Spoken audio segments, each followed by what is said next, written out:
Good afternoon guys, good afternoon. Ito. Bili tayo ng used oil kalan sa Lazada ngayon na tested na. Ayan. Ayan guys. Oh. Oh. Busog ang apoy. Oh. Pwede tang maglataog tabyos. Maglataog baka ana. Ang una ni guys, pulaigan raw kuan. Papel para ma-ignite, mainit ang burner. Pag init sa burner, imo-monitor ang kuan. Ang fuel dito, hani. Kana kinahanglang gamay ra tulo para di mapuno.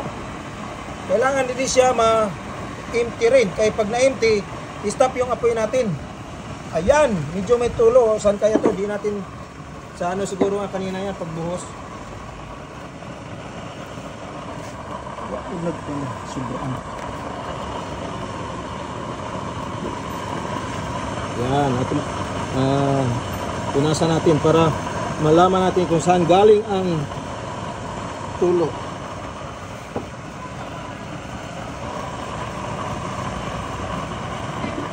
Yan o. Ganda ng apoy. Ayan.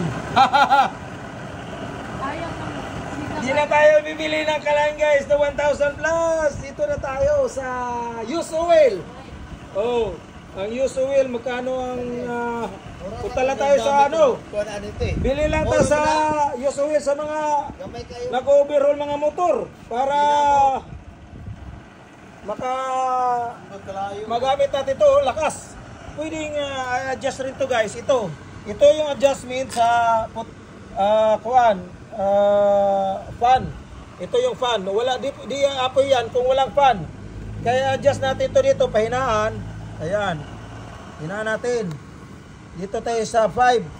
Kaya pag 5 masyadong hindi nagbublo yung apoy. Kaya kailangan mabilis yung hangin, malakas kasi para pwede ring i-adjust natin ang pahina guys kasi under testing pa daw.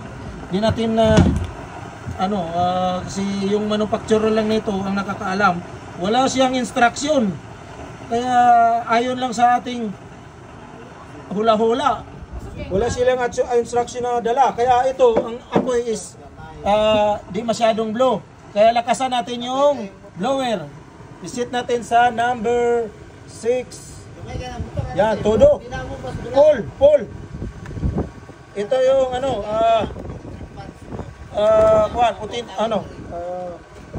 tawag nito, gumagawa ko nito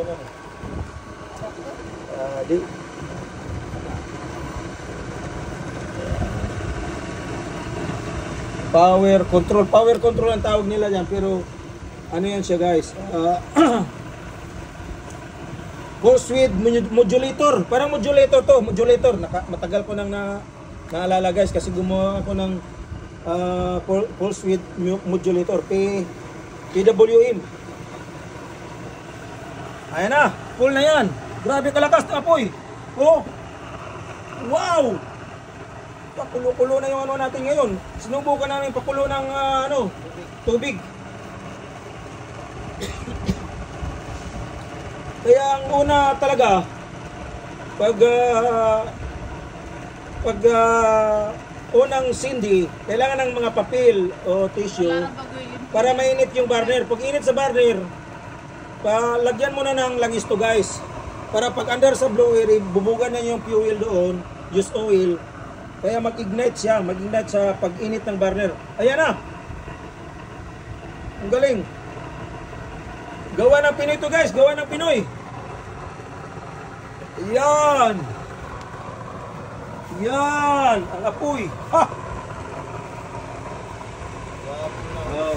Ang price nito guys, kasi stainless yung binibili ko, stainless tong material.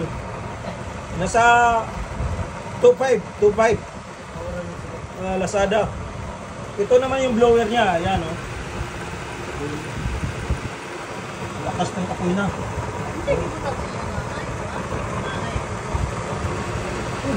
oil na itong tangke. Tangke dahil ha? Tangke. Dito umilit yung tangke kasi malapit yung ano, tangke niya. Baka sinadyang painitin yung fuel. Kaya daw in-stop nga natin dahil napupuno yung fuel. Kaya ano lang natin. Monitor lang natin itong use oil receiver dito para may lagay sa burner. Yan. Itong principle nito guys kasi meron kaming incinerator sa barko. Halos ganito rin. Ayan. Ayos. Okay. Pakulo na natin. Tingnan natin, malapit na kumukulo yung tubig natin dito sa pot natin. Hintayin natin guys, hintayin. Huwag lang mag-run out. Ayan. Dahil hindi magagamit. Wala pa kaming lagayan ito kasi ano, papel nga ipula maano yung mga likabok sa papel na sinisindi natin na pang ano kaagad. Pang ignite. Kaya dito kami sa labas. Dirimi sa labas gawa sa testing guys, testing. Yun, maganda, successful yung gawa nila. Ito pure na gawang Pinoy ito guys. Ayan, umusok na. Woo! Wala pa, sumisipol yan. Yun! Ayan, narinig nyo! Wow! Umusok na! Woo! Kalakas! Woo! Ayos! Pag yan na guys, kumukulo, nakaluto na kayo, i-off lang tong blower. I-off lang to. I-off lang pa ganun para mawalang hangin. Tapos sirado itong valve ng use oil. Kaya i-off lang to or pahinaan kasi magsasaing pa kami. Pahinaan lang muna para ma-maintain yung apoy. Ayan. Ilagay na sa ano dahil? Sa thermos. Wow! Ayos. Saing na guys, saing. Saing na. Thermos. Thermos. Ngayon, magsaing na naman tayo pagkatapos nito pakulo. Tingnan natin yung full tank to. Tingnan natin kung makakaluto ba tayo ng sinaing. Pagkatapos sinaing, magawa na naman tayo ng luto kung ano-anong mga paksiw o ano. Preto. Meron pa. Napa. Sige. Yun. Okay. Yan, mahina yung blower niyan guys. Dito lang sa number 4. Ayan ang apoy oh. Pwedeng ganon-ganon lang ang apoy. Kung palakasan naman natin, pwedeng itudo natin to. DWM niya. Yan. Yun. Ganda. Lakas na. Oh. Oh. Pero masyadong malakas siguro. Ano na lang natin. Oo nga, malakas ang hangin. Dagdagan natin ng fuel. Patulo natin ito. Kahit konti-konti lang para di lang mabakante itong tangke niyang maliit na cup. Yan. Yung makadrop lang siya. Yan. Adjust nyo lang dito dahil. Yan. Sige. Dari oven. Dari na siya ito. Kayo na siya dito. Muna ikuhan. Use oil. Yan ang tangke dari. Okay. Ano, saing muna tayo guys. Okay. Break. Shoutout sa mga gustong bumili dito guys.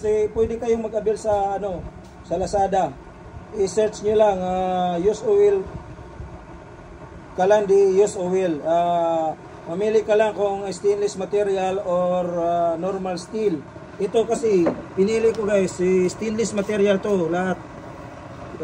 Para matagal ang gamitan kasi durable ang stainless, di kagaya sa normal steel. Pag nainit yun guys, mag-produce sa kalawang hanggang mapupudpud na yung bakal. Itong stainless, di kinakalawang to. Kailangan pag Kaya mas advantage ang stainless material. Oh. Okay, thank you for watching. God bless us all. See you next video.